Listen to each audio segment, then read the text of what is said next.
Hello EFD squad and welcome back to the second UCL review of the week, you lucky devils. It's the last one though. We're going to talk about Bayern Munich versus Real Madrid and the Bavarians not so lucky. Somehow Real Madrid are going to do a bloody three-peat. They are, and this was, my God, this was a boring game. But we're going to pretend that it was interesting because there were some interesting things that happened. This was the 25th meeting between the two sides in the Champions League. That is a record for the competition. And Real Madrid ran out 2-1 winners at the Allianz Arena, even with only 10 men after Cristiano Ronaldo decided to take a 90-minute stroll around the pitch. Ooh, dig. Rinsed.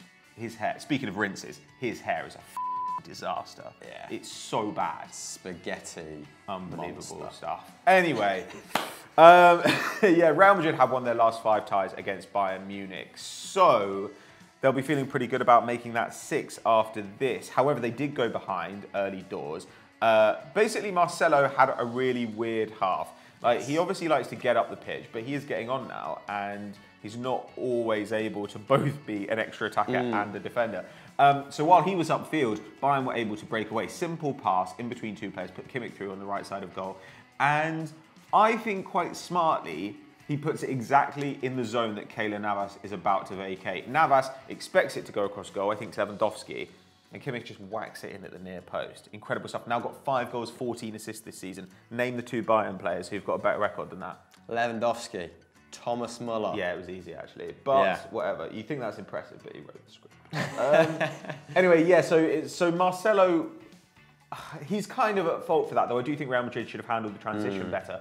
But fortunately, he made up for it at the other end of the pitch with an absolutely outrageous goal. It was fullback to fullback. Dani Carvajal heads the ball just across the edge of the Bayern area. Nobody does anything about it. There are like 4 Real Madrid players up for it. Headed assist. It's absolutely nuts. And Marcelo just sort of half volleys it into the bottom corner, like, as you expect from your left Probably back. like the 3rd best number 10 on the pitch. He's absolutely outrageous. He's so talented, the guy. But it's his 3rd goal in the competition. He scored in the last 16, the quarters, now the semis.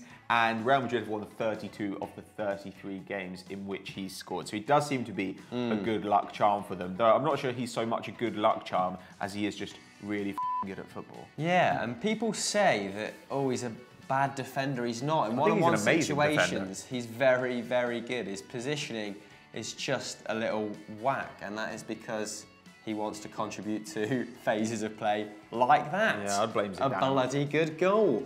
But yes, the decisive goal was eventually scored by substitute Asensio early in the second half, who pounced on a mistake by Rafinha, who I actually thought was the standout player in that first half. I think over the course of the 90, he saw the most of the ball, but that dreadful error did allow Asensio in. And his last 3 Champions League goals have now come in the knockout rounds. A big game player, age 22, Pat.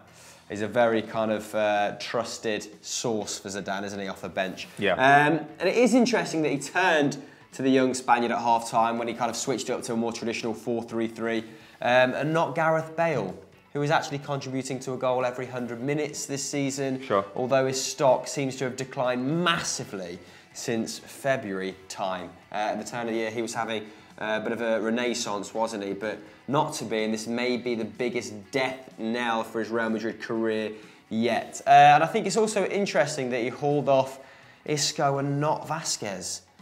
Zidane's making all these weird tactical decisions and they're paying off, and I refuse to believe they are, they were the best decisions to make at that given time. I like Lucas Vazquez though when he plays, because it's a good way of telling which pundits know what they're talking about. Because there's always a pundit who goes like, great to see these young players getting a chance at Real Madrid. Lucas Vazquez is like 26. Yeah. He's old as And you know what? He did put in 6 tackles over the 90. Great. And he got an assist. So he did exactly It's an extra fullback. He did exactly what Zidane asked him to do. Is Zidane, in fact, Morpheus? Let us know in the poll just above what a poll that is. Asensio is now contributing to a goal every 145 minutes this season, so still a distance behind Bale, like I said, but not too far behind Benzema, who's contributing to a goal every 130 minutes, who is a striker, nevertheless.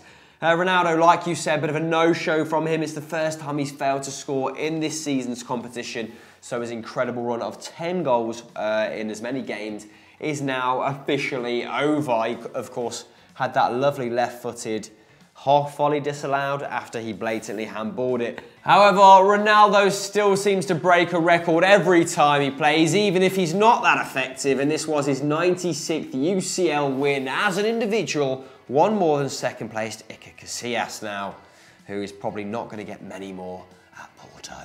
Yeah, that's pretty mental, really, because it means that he's got more UCL wins than most clubs to have played in the competition. Real Madrid, with this game, became the first team in the competition to record 150 wins. So Ronaldo isn't really that far behind. But on this occasion, they got a little bit lucky in that there was basically no pace in the Bayern lineup. Robben obviously went off injured in the first half. Ribery is very slow now, even though he's still an amazing dribbler.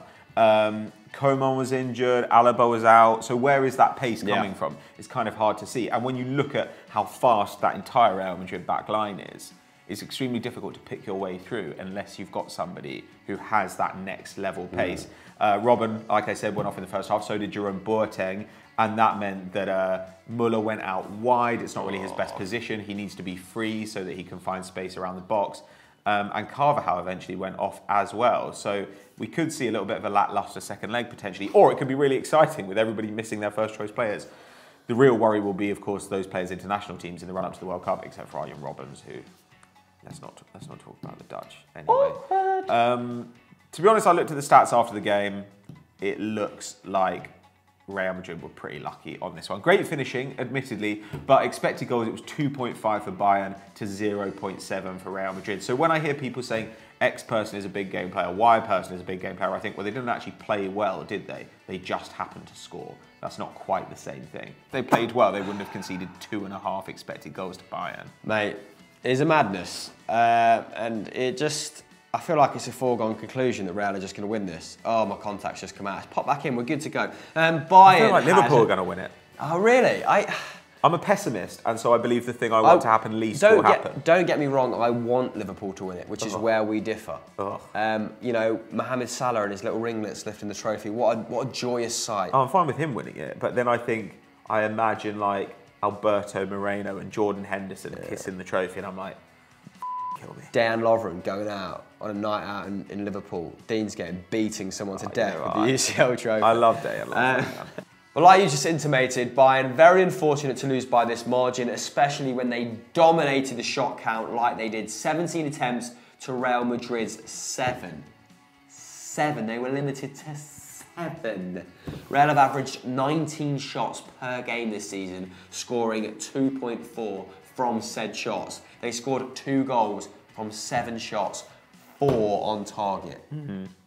50% is high. That's like most of my university papers. It's a 2-2. Bavarians, though, only registered 5 on target, so kind of does point towards a sort of indecisiveness and ineffectiveness up top. Lewandowski didn't have the greatest day, did he?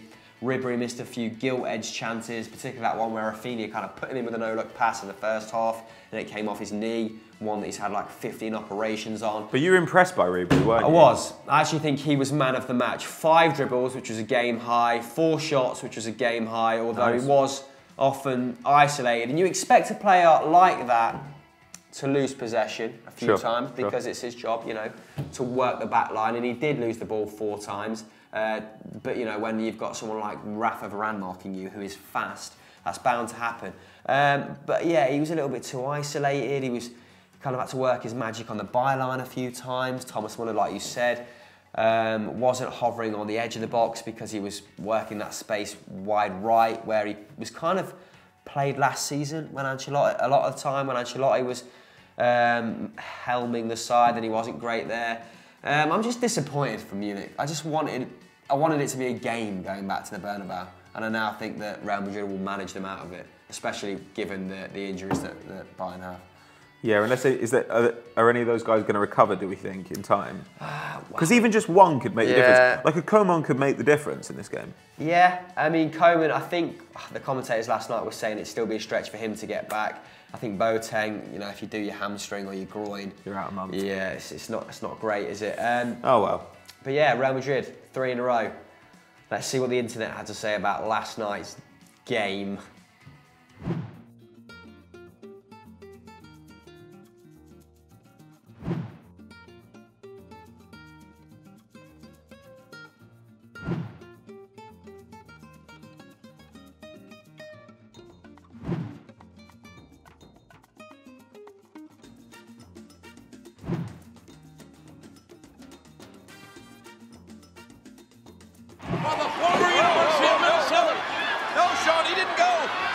shot and landing on his feet.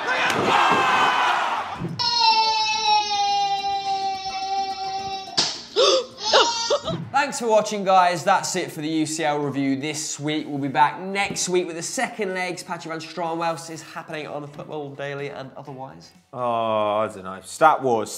There's a vintage Stat Wars this week. Hamill and I return to the fold, take each other on, not like that, quiet.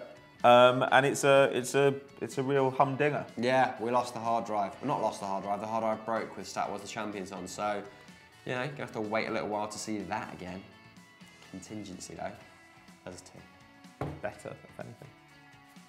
Bye.